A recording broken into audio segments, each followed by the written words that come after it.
বাসায় যখন একা থাকি আমার তো শুধু রান্না করতেই মন চায়।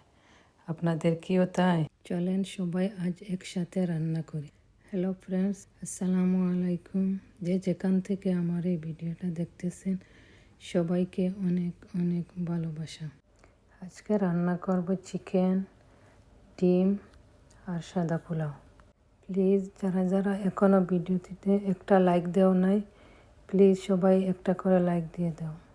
আজ প্রথমবার ভিডিওতে ভয়েস দিলাম, কেমন হলো প্লিজ সবাই ভিডিওটা ফুল ওয়াচ করবেন এবং আমাকে কমেন্টস করে বলবেন। যদি ভিডিওতে কোনো ভুল হয়ে থাকে আপনারা আপনাদের মতামত রাখতে পারেন। নেক্সট টাইম আরও ভালো করার চেষ্টা করব ইনশাল্লাহ। আর যদি ভিডিওটা ভালো লাগে please like, comment, share and বন্ধ করতে ভুলবেন না।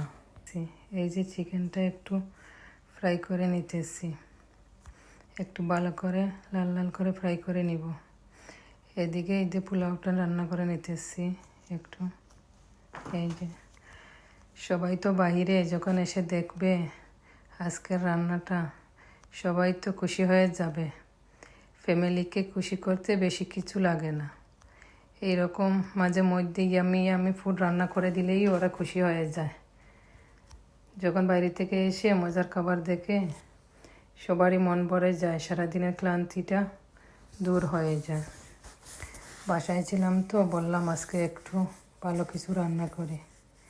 বসে বসে কি করব, বাইরে তো অনেক ঠান্ডা, বাইরেতেও যাওয়া যাইতেছে না।